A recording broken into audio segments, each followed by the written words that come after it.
본 프로그램은 강원특별자치도 2026년 지역언론 발전 지원 사업의 지원으로 제작됐습니다.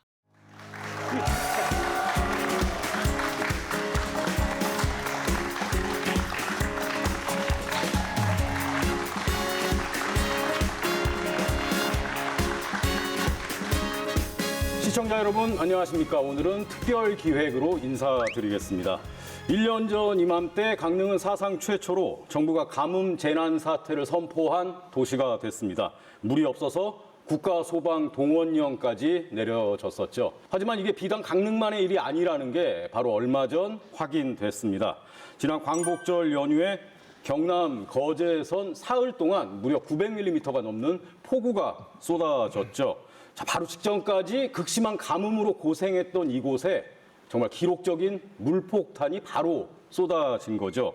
가뭄과 물폭탄을 오가는 이 극단적인 날씨, 이제 기후 위기라는 말이 그렇게 낯설게 다가오지 않습니다.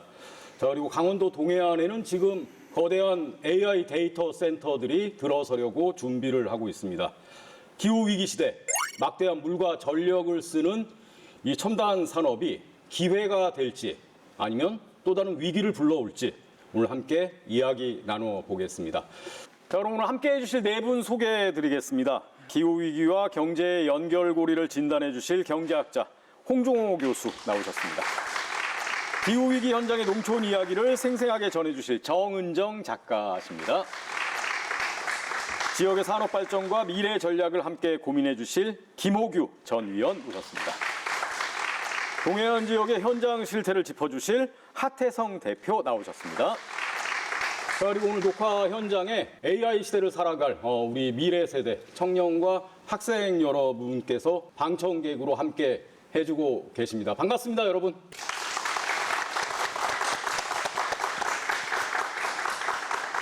방송 말미엔 또 우리 청년 여러분의 질문을 직접 듣는 시간도 마련했습니다. 자, 그럼 먼저 영상을 하나 준비했는데요. 1년 전 그 뜨겁고 메말랐던 강릉의 기록, 그리고 일상화된 기후위기의 현장을 담은 영상을 준비했습니다. 함께 보시죠. 작년 강릉은 가뭄으로 고통받았습니다. 수요일 오전 9시부터 제한급수를 시행합니다. 대통령이 오봉저수지에 직접 와서 사태의 심각성을 파악하고 국가소방동원령이 발령돼 전국의 소방차들이 수십 킬로미터를 달려와 급수 지원에 나섰지만 강릉 시민들은 일상생활에 큰 불편함을 겪었습니다. 불편하더라도 물이 너무 없으니까, 비가 안 오니까. 물이 아주 끊어질까봐 그게 제일 걱정이고. 비가 너무 안 와요. 왜 이렇게 비가 안 오는지 모르겠어요. 기우제라도 지내야 될 것 같아요. 이제는 가뭄도 재난인 시대.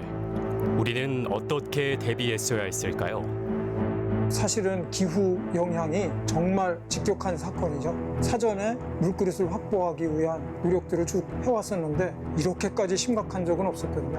물그릇을 최대한 확보를 하는 노력을 하면서 동시에 그런 시간이 필요한 거, 예를 들면 주민들 간의 협의가 필요하다든가 지자체 자체들 간의 그런 인식의 공유가 필요하다든가 상위기관, 더 국가 이런 데까지도 단계적으로 지금부터 계속 노력을 해야 됩니다. 올해도 가뭄은 남쪽 지방에 찾아왔습니다. 지난 1개월 동안 양산은 단 0.3mm의 비가 내린 게 다고 밀양도 7.4mm에 그쳤습니다. 작년 강릉과 다르지 않았습니다. 마찬가지로 1년 전인 지난해 8월 21일에도 경상권 여러 지역이 가뭄 관심 단계였고 특히 강릉은 가뭄 심각 단계로까지 접어들었습니다. 지금이야말로 통합 관리를 해야 될 때입니다. 그러니까 통합 관리를 통해서 물이 여유가 있는 곳과 그렇지 않은 곳에 이거 배분을 하고 시간 조절을 하고 그거 이상으로까지도 생각해야 됩니다. 앞으로는 더 심하게 생길 가능성이 높고요. 이게 가뭄뿐만 아니라 홍수도 마찬가지예요. 이 두 개가 강도가 더 세질 가능성이 높고 우리가 전혀 예상하지 못했던 수준으로 그리고 예상하지 못했던, 경험하지 못했던 지역에서 더 큰 문제가 될 수 있죠. 이제는 가뭄도 대비해야 합니다. 이처럼 예측이 불가능한 재해는 산불도 있습니다. 산불도 갈수록 예측이 어렵고 커지고 있습니다. 작년에 일어났던 경북의 산불은 정부 수립 이래 면적 기준 최대 규모였습니다. 화마가 지나간 자리엔 회색재와 피해자들의 고통만이 남아 있습니다.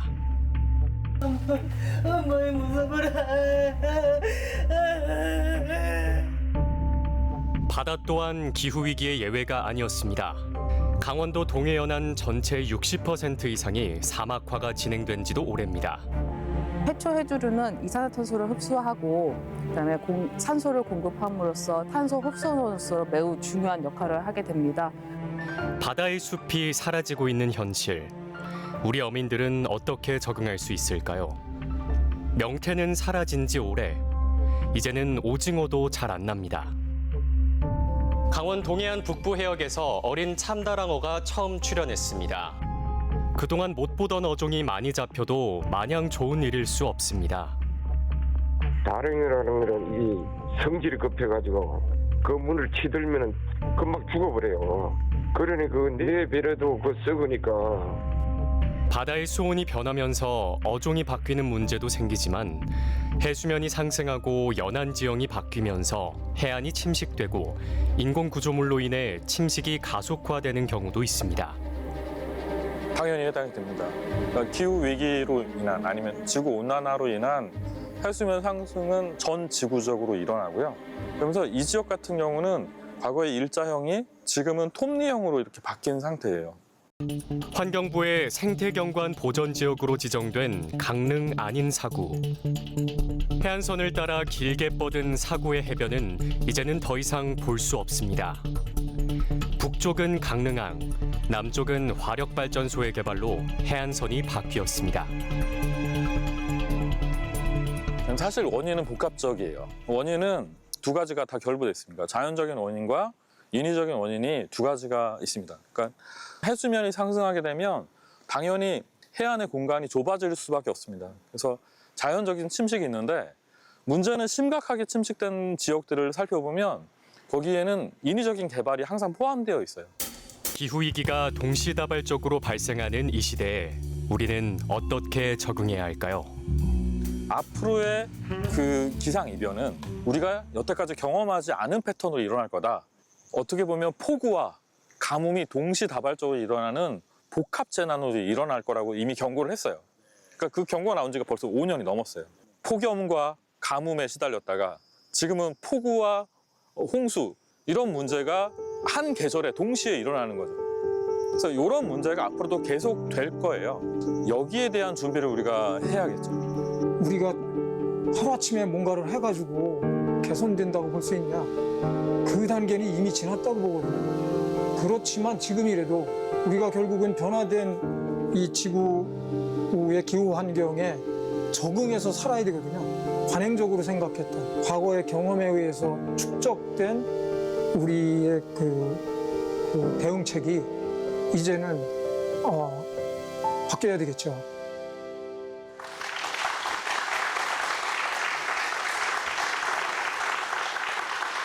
준비한 화면을 보니까 이제 저도 강릉 시민이었는데 1년 전의 기억이 떠오르는데요. 공동주택 중심으로 제한급수를 해서 그 샤워 시간 맞추려고 물 나오는 시간에 맞춰서 귀가를 하고 막 그랬던 기억이 떠오릅니다. 우리 김옥유 위원께서도 이제 강릉에 거주하시잖아요. 네. 이게 영상 보시니까 뭐 좀 어떻습니까? 저는 다행히 연곡은 제한급수를 당하지는 않았었는데요. 뭐 시내 사시는 지인분들의 말씀을 들어보면 생수물로 변기물을 내렸다라는 얘기도 있고요. 그리고 아이 키우는 분들에게는 사실 노약자분들이나 아이 키우는 분들에게는 상당히 민감한 시기였었는데 주문진이나 연곡 쪽으로 잠시 이사를 오셔서 이 위기를 넘기시는 분들도 있을 정도로 심각한 상황이었다고 알고 있습니다. 네. 작가님은 어떻게 보셨어요? 일단 저는 농촌 현장을 좀 많이 들여다보잖아요. 근데 당연히 농민들은 이 저수지의 물이 농업용수라고 생각을 하고 있거든요. 그런데 지금 이 하천법 시행령을 보게 되면 일단 우선순위가 있더라고요. 1번은 생활용수, 두 번째는 공업용수, 그리고 세 번째가 농업용수입니다. 그러니까 농업이 이렇게 뒤로 밀리게 되는 거죠. 그래서 논도 그리고 밭도 타들어가는 것을 그냥 보기만 하니까 아무래도 굉장히 심리적으로도 위축되고 많이 우시기도 하고 그래서 아무리 서울 사람이고 수도권 사람 사람들이어도 그 장면만 보더라도 굉장히 함께 슬펐던 기억이 나네요. 네. 우리 홍 교수님 같은 경우는 이제 전문가로서 작년에 그 강릉 가뭄 사태를 조금 남다르게 지켜보셨을 것 같은데 어떻습니까?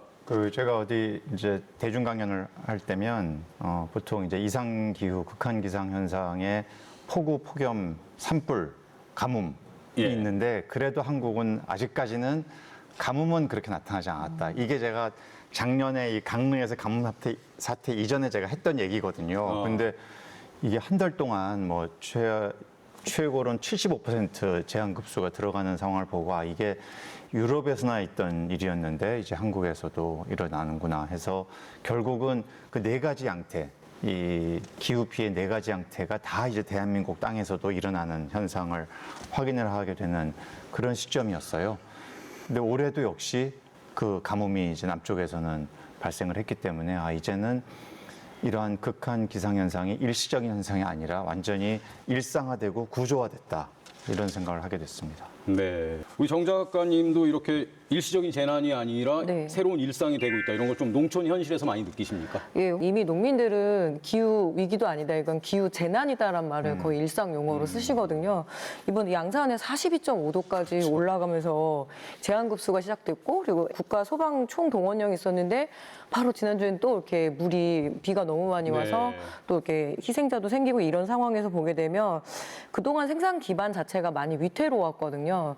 일단은 뭐 호르무즈 해협이 막히면서 비료값도 올라가고 그리고 석유값이 올라가면 당연히 농자재 값도 올라가서 생산 기반도 취약한데 게다가 이렇게 가뭄이 겹쳐버리니까 지금 한창 알곡이 들어차야 될 때 물이 들어가지 못해서 열매가 연글지 못한 거죠. 그리고 다음 달에 벌써 추석이 다가오는데 이미 과일이 이렇게 불에 타는 일소 현상부터 해서 뭐 많은 작물들이 타거나 그리고 아예 자라나지를 못해서 그럼 바로 이게 소득이 함께 떨어지는 현상이거든요.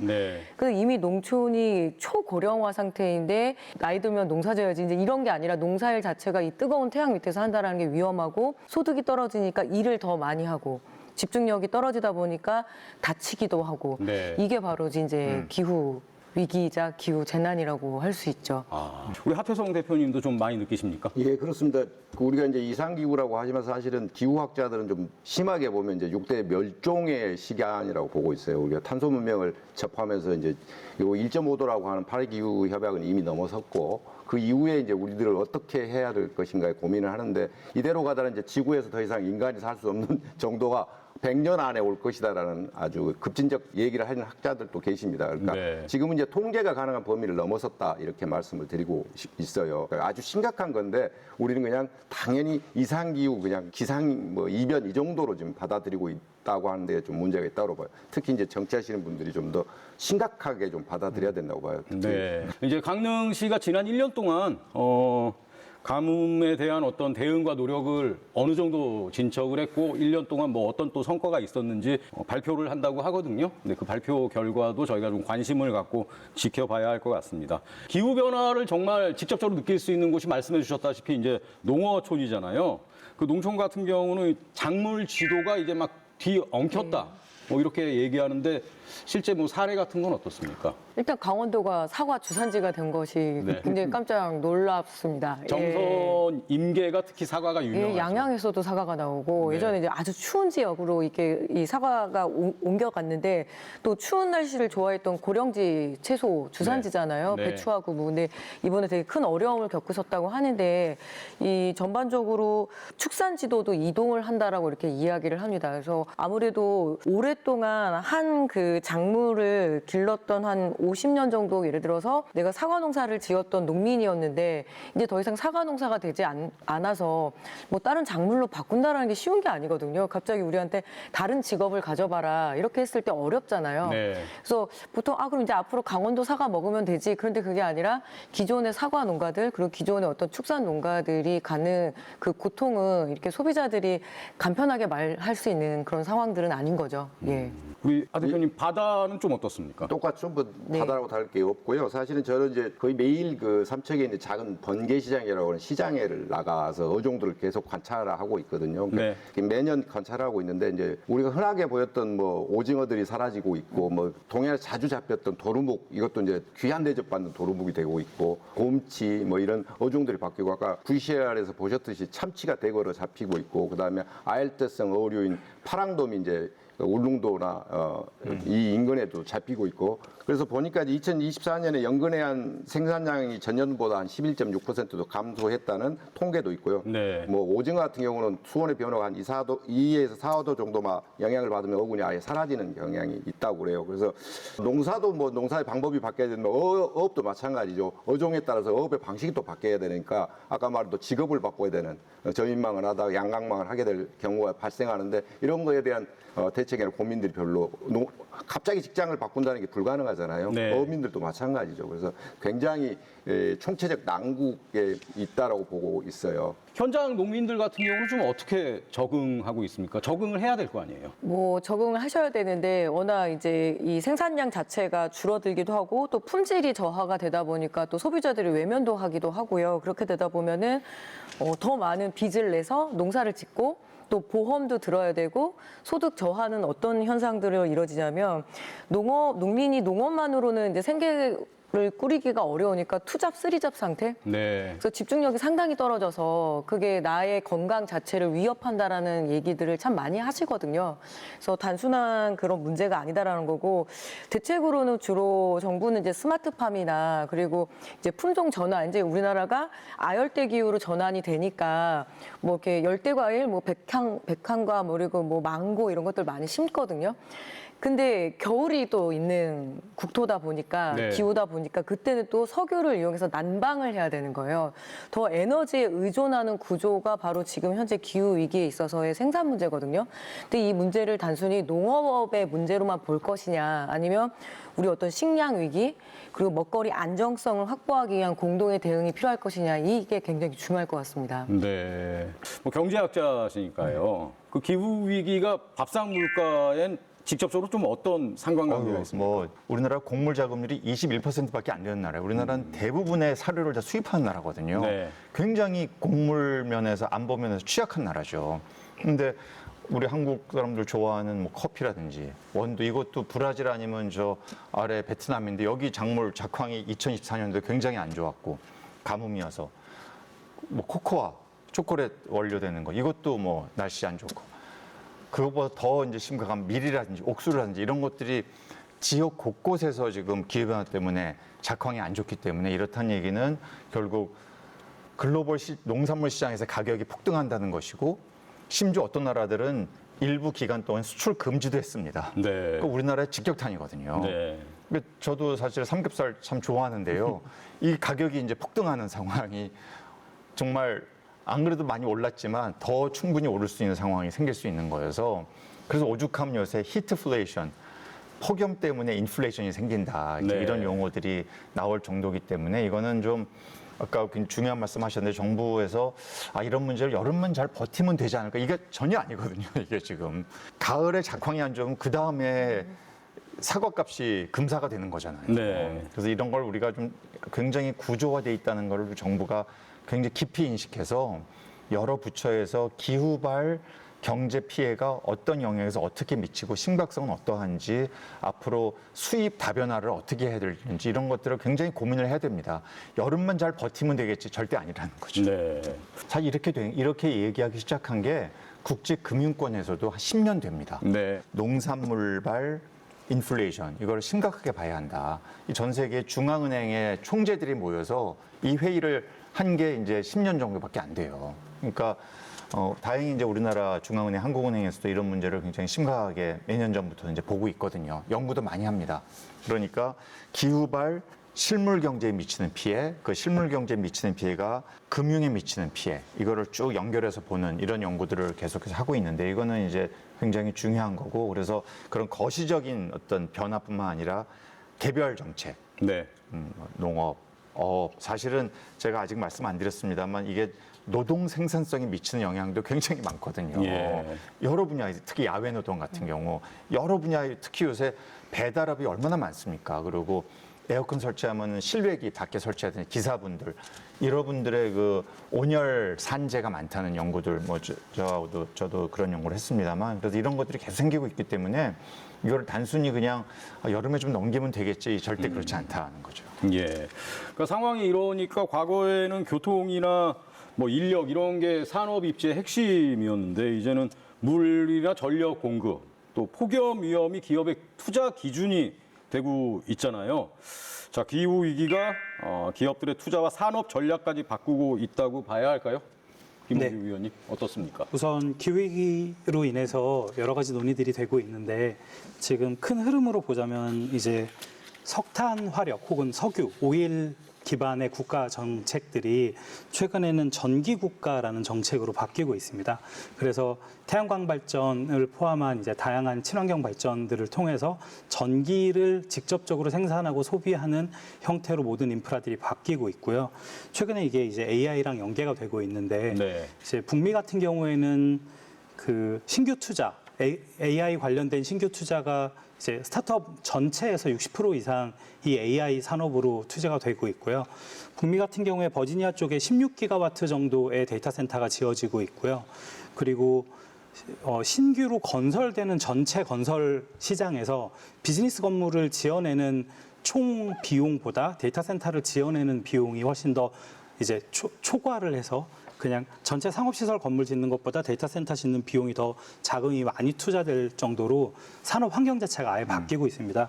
그리고 최근에 이제 북미 같은 경우에는 전기가 부족하기 때문에 그럼 전기가 공급될 수 있는 빠른 입지가 어디냐라는 얘기들을 하고 있는데 그 지점에서 이제 영동권에 있는 7기가 정도의 생산될 수 있는 초과 전기량 발전량들이 이제 새로운 데이터 센터 입지 측면에서 이제 글로벌하게 강원 영동권이 데이터 센터 입지로 좀 논의가 되고 있는 상황으로 바뀌고 있습니다. 네.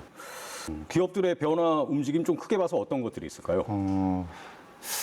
저는 그런 생각을 합니다. 2022년이 대한민국 국민에게 또 인류에게는 어떤 해일까? 2022년 4년 전이죠. 네. 보통은 이제 코로나가 조금 잠잠해진 해, 근데 러우 전쟁이 시작된 해. 그래서 글로벌하게 천연가스 가격이 엄청나게 폭등한 해.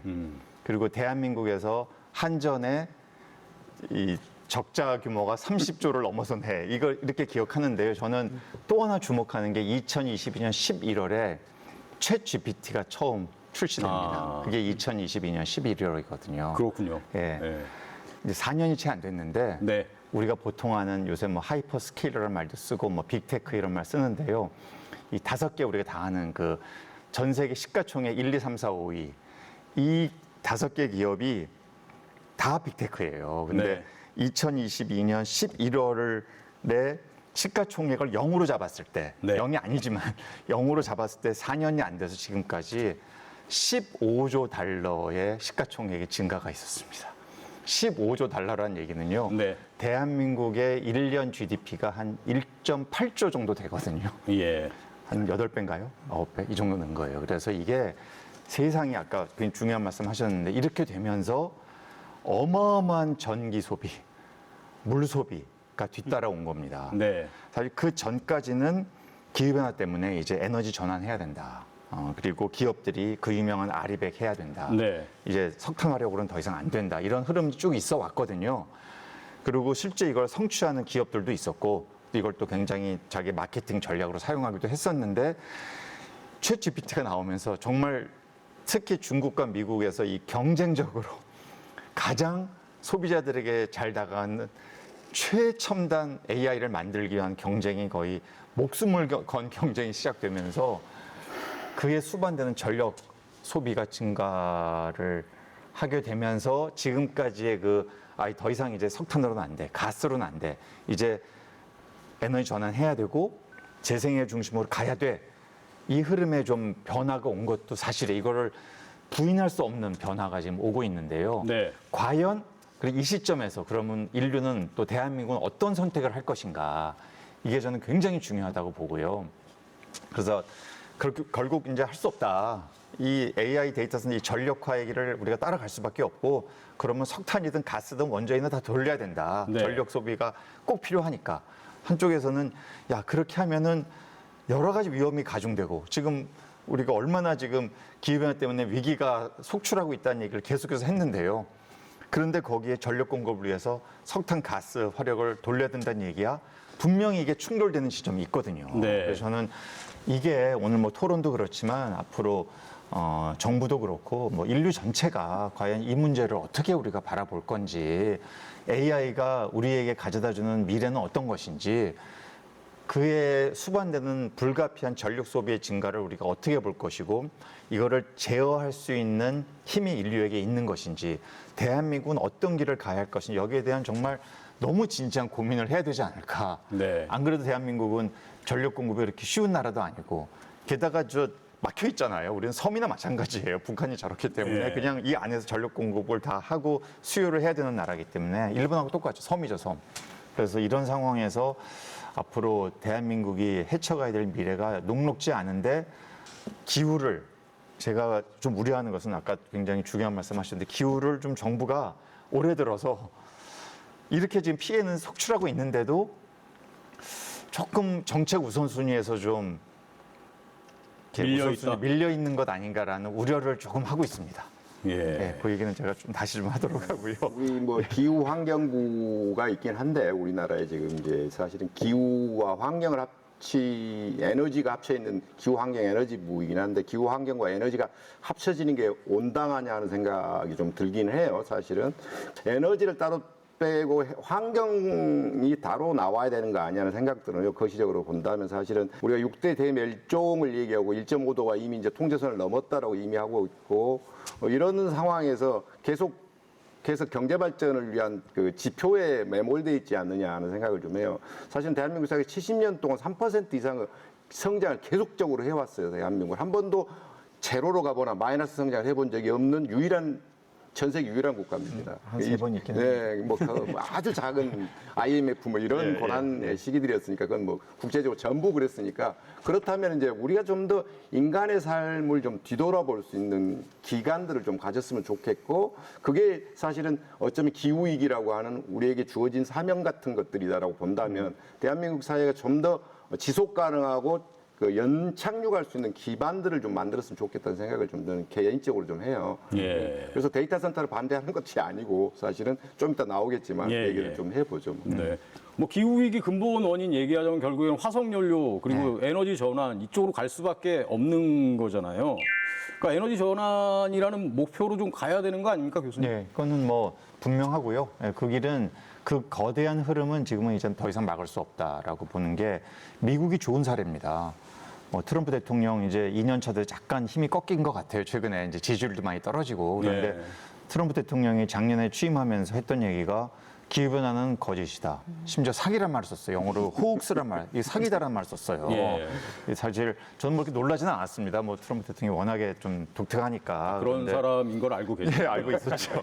그런데 그러면서 정부 차원에서 뭐 해상풍력 사업 아예 중단시켜버리고 우리는 다시 가스로 간다. 우리는 다시 석탄으로 간다. 왜냐면 미국에 석탄과 가스가 많거든요. 그러나 제 아무리 트럼프 대통령이라 하더라도 거대한 에너지 전환의 시장 흐름을 못 막습니다.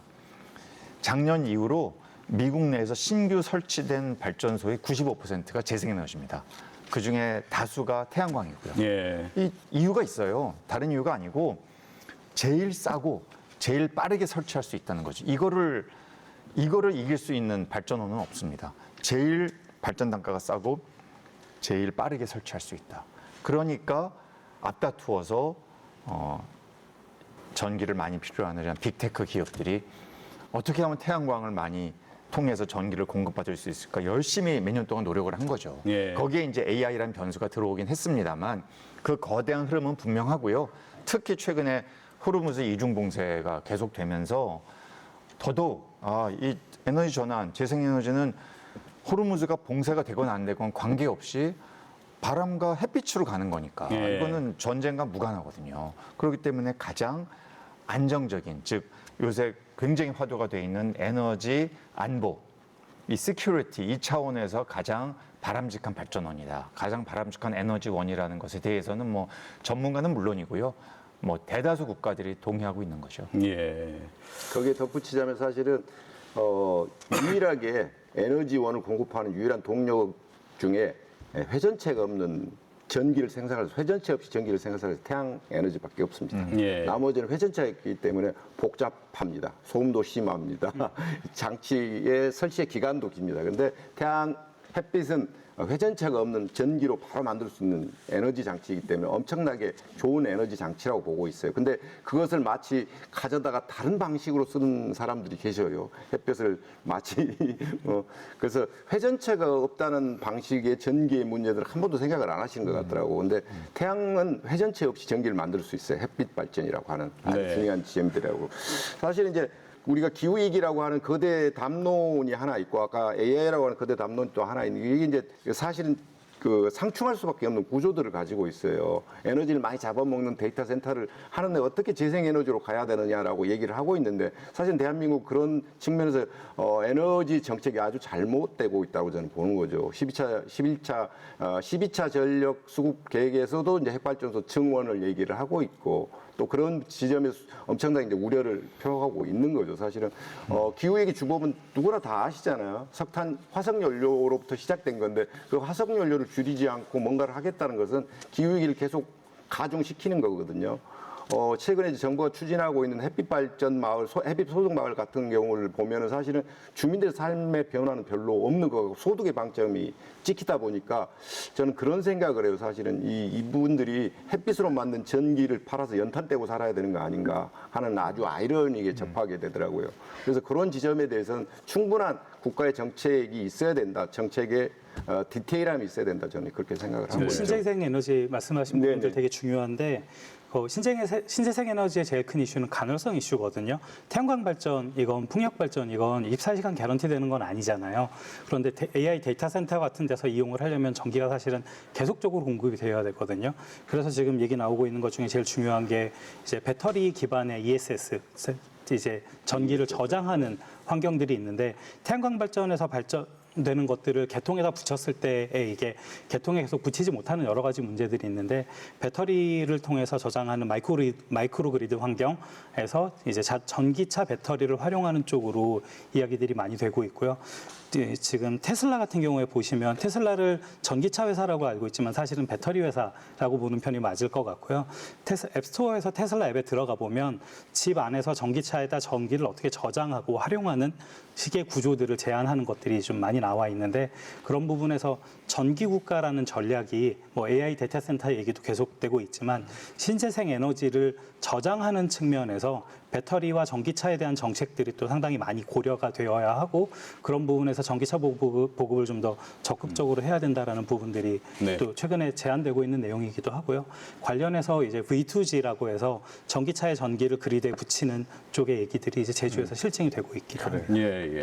지역 경쟁력에 대해서 조금 얘기를 했으면 좋겠습니다. 결국은 이제 기후 위기라는 건 다들 공감하는 부분인데 그렇다면 지역은 앞으로 어떤 방향으로 나가야 경쟁력을 확보하고 좀 더 일상을 안전하고 풍성하게 우리가 꾸려나갈 수 있을까? 그게 중요한 거 아니겠습니까? 네. 그렇습니다. 그래서 저는 이제 혹여 이제 AI 데이터 센터 같은 경우가 이제 지금의 이제 동해안의 사태들이 저는 이제 사태들이라고 보는데 사실은 강릉의 안인 에코 석탄 발전소 그다음에 호산의 이제 그 그린 파워 그다음에 블루 파워, 그다음에 GS 동해화력 같은 이제 석탄 발전소들이 들어올 때 사실은 황금알 나는 거위처럼 이렇게 만들었어요. 사실은 그러면서 주민들에게 발전소가 들어오면 엄청나게 지역이 발전이 될 거라고 얘기를 했었죠. 사실은. 근데 사실은 가보십시오. 그 발전소가 가동도 송전선로 때문에 가동도 지금 덜 되고 있고 가동률 20% 미만으로 떨어져 있고. 또 그런 지점에 보면 이것이 과연 주민들을 위한 시설이었을까 하는 것을 고민하게 돼요. 사실 물론 건설 경기에 낙수 효과가 분명히 있었습니다. 그때 당시에 뭐 한 5년 동안에는 아주 건설이 호황을 이루기도 해요. 그에 대해서 뭐 부인할 필요는 없는데 우리가 고민하고 있는 지금의 얘기가 하고 있는 데이터 센터도 그런 지점에서의 충분한 논의들이 좀 있어야 된다. 그리고 주민들에게 충분하게 설명하고 주민들의 동의를 구해야 된다라는 것들을 해요. 왜냐하면 삼척을 비롯한 동해안의 산업들이 1900 일제강점기부터 쭉 일해 왔었어요, 사실은.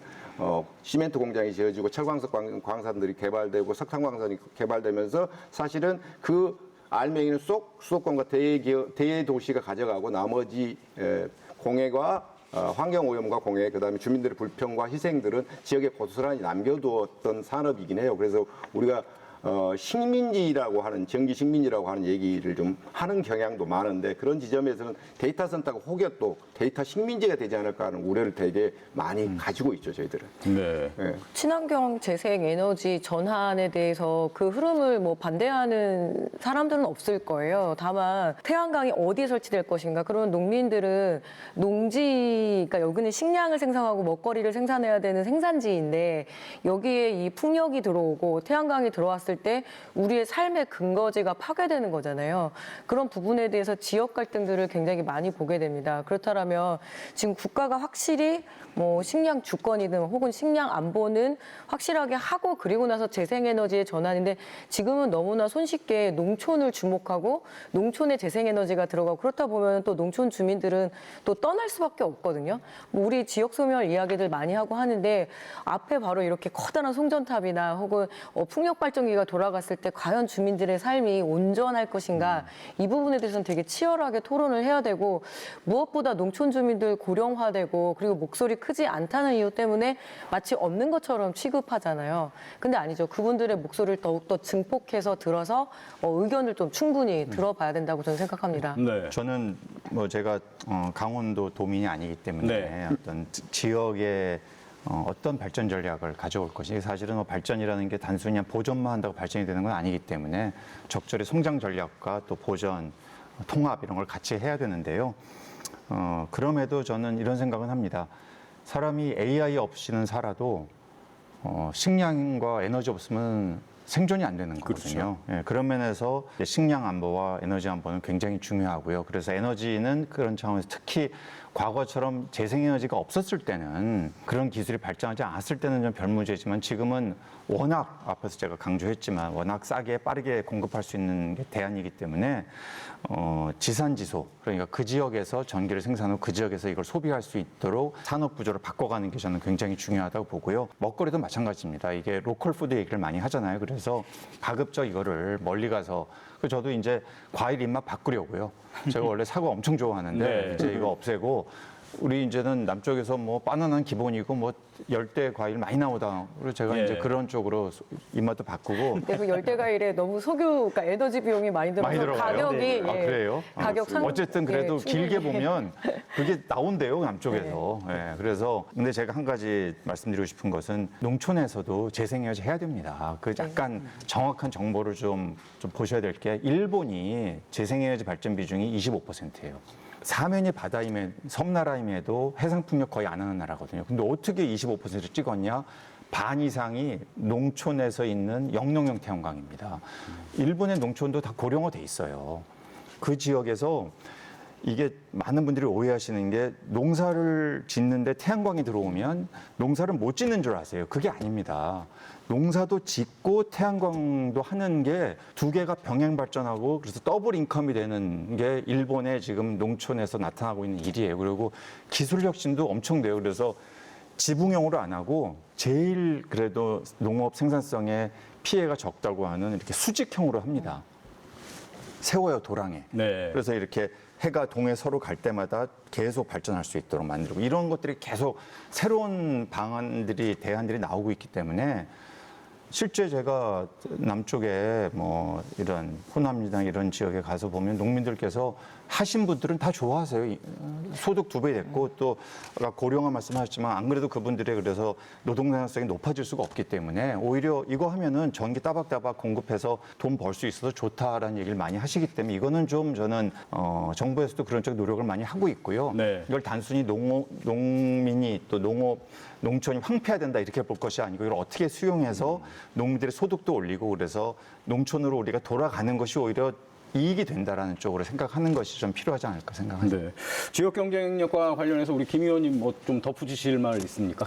그 말씀하신 것 중에 노령화되면서 이제 그 강릉에 있는 여러 노인분들을 만나서 정책적인 얘기들을 하고 있는데 재밌었던 건 이제 정동진에 있는 노인회장님께서 말씀하셨던 건 저 논밭 좀 누가 사가라. 우리 어른들 이제 힘들어서 농사 못 지으니 해결을 좀 해달라라는 얘기들을 오히려 많이 하시는데 AI 데이터 센터 관련해서 이제 열 활용하는 것들 그다음에 스마트팜 얘기들을 많이 하고 있는데 네. 이제 고부가가치 농업 형식으로 전환을 하고 기후 위기를 그 석탄 화력 얘기만 계속 하고 있는데 전기를 생산하고 그 전기를 활용해서 이제 온도를 유지를 하거나 혹은 데이터 센터나 발전소에서 나오는 폐열을 이용해서 또 고부가가치 스마트팜을 운영하거나 이런 식의 방향으로 농업도 체질 개선을 통해서 부가가치를 좀 더 올리고 농업 자체의 구조를 개선하면서 말씀처럼 태양광을 통한 더블 인컴들을 만드는 방향들도 지역에서 추구해야 되는 방향이라고 보고 있습니다. 네. 그 방향에 대해서는 저도 절대 반대하진 않은데요. 네네. 다만 이 영농형 태양광이 지금 시범사업 지역이 있고요. 그리고 이제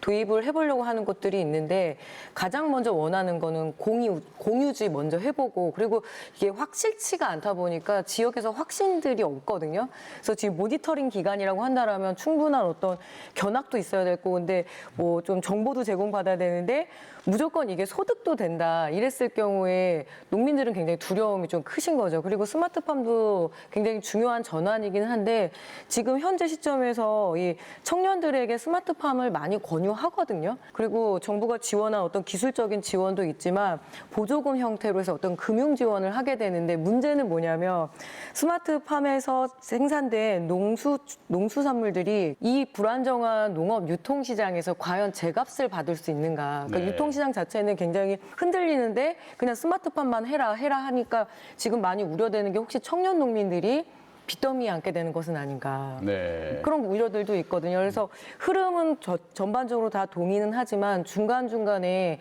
이 생산자들의 두려움을 그냥 이렇게 귀뚱으로 넘어드는 것이 아니라 잘 챙겨야 되는 그게 거죠. 아까 제가 말씀드린 네. 농민들의 그 위험 회피적인 성향은 누구나 다 갖고 있는 거기 때문에 네. 새로운 방향으로 간다고 했을 때 충분한 정보를 제공하고 정부가 또 재정적인 지원, 금융적인 지원도 해주고 그래서 농민들로 하여금 그런 거에 대한 자신감을 가질 수 있도록 만들어주는 게 굉장히 중요하죠. 네. 근데 애초에 그 방향 틀렸어. 이건 아니라는 거죠. 그렇죠. 농민들도 근데도 임차농 문제가 또 걸려 있는 거죠. 그렇죠. 예, 지주들이 그냥 태양광 해결해야 받는 돼요. 거 아닌가? 그 문제 이러면서 해결해야 됩니다. 자, 두려워하는 영동 거죠. 지역의 이제 뭐 미래 산업이 예, 나아갈 예. 방향이나 이제 지역 경쟁력을 어떻게 확보할 것인가 이 부분에 대해서는 약간씩 관점은 좀 또 다른데 또 여러 얘기들을 해주셨습니다. MBC 강원 영동 특별기획 가뭄을 넘어 기후 위기와 AI 데이터 센터.